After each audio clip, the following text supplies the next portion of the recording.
Well, good morning and Happy New Year. It is now 6:40 in the morning. It's New Year's Eve, and I've come out to the Mount Tahoma trail system.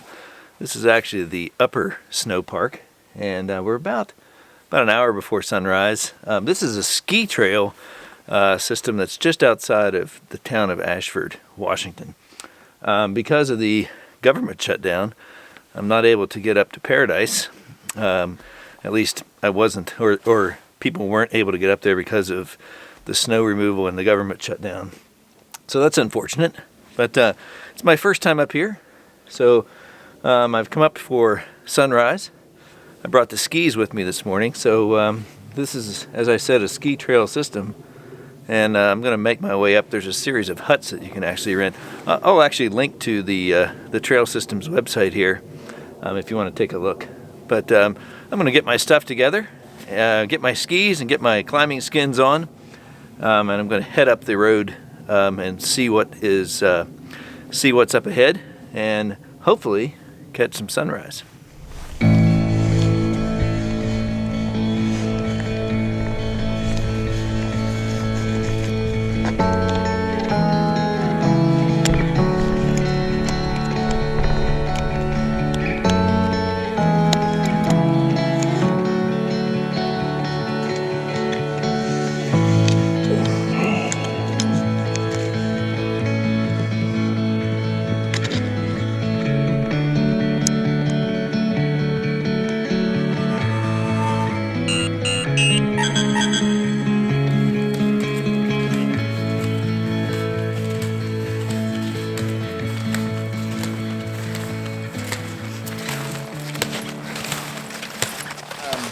Making my way up to the Overlook Trail.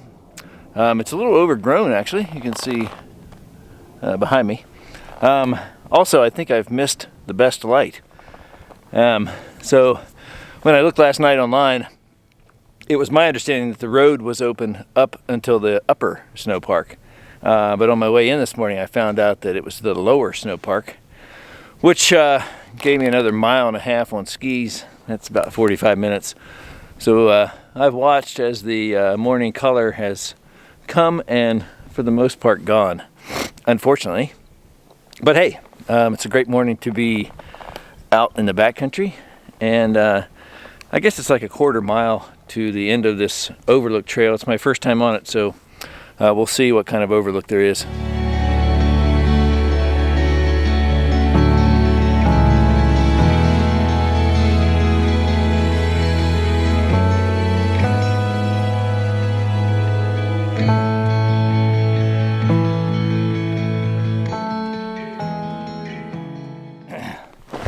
Well, that's unfortunate. I'm down at the end of the no Overlook Trail. Yeah, this is the Overlook Trail, which ends right here, and there's no overlook. I did see the mountain just peeking through the trees coming in, but there's no view here, so that's unfortunate. I was a little disappointed in the trail conditions coming in. It's pretty overgrown in certain places, and it doesn't look like there's been a lot of traffic coming out, so maybe that's why.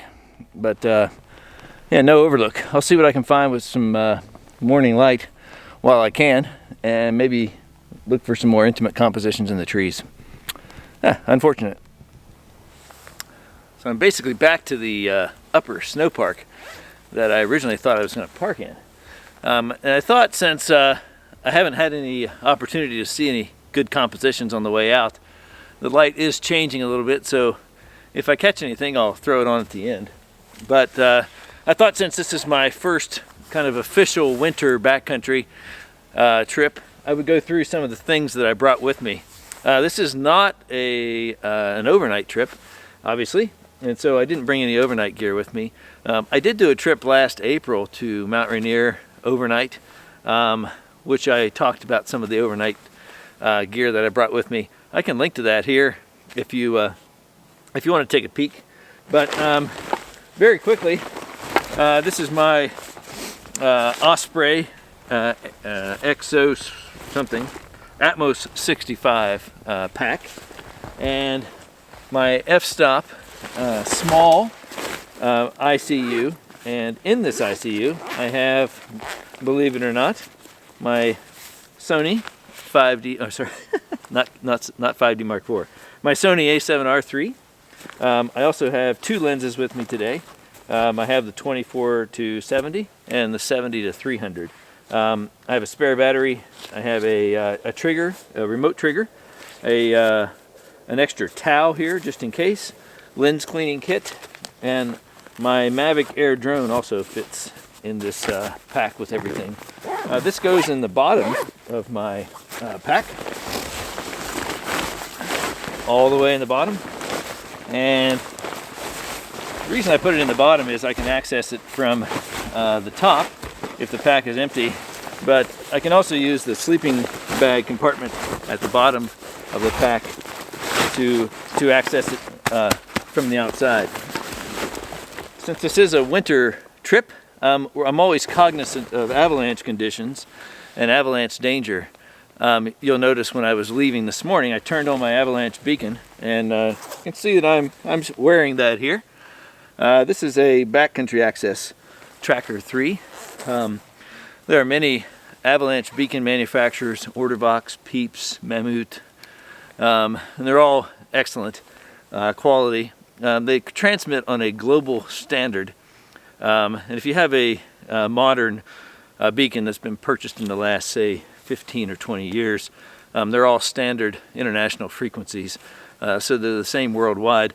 There's really no avalanche danger here today, but as a precaution, I tend to always prepare for that when I'm in the backcountry in the wintertime.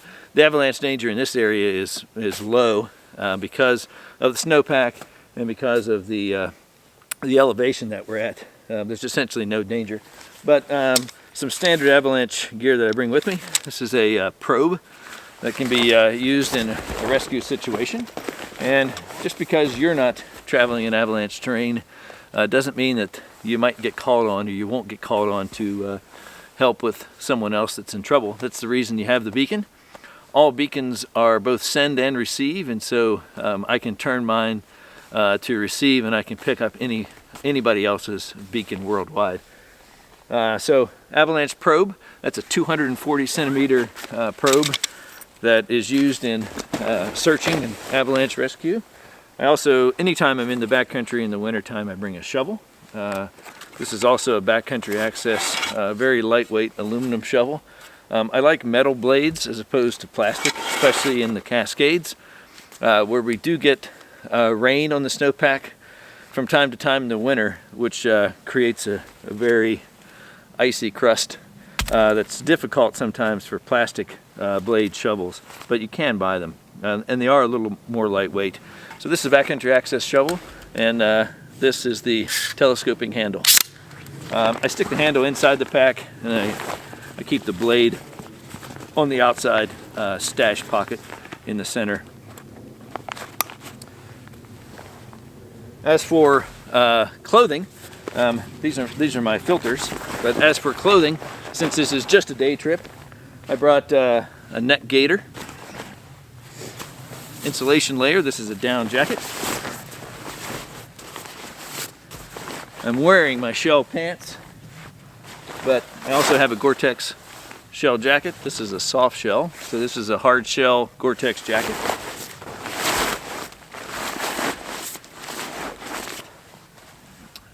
Cap in case it gets cold. Right now it's about, when I arrived, it's 31 degrees Fahrenheit, so -1 degree Celsius.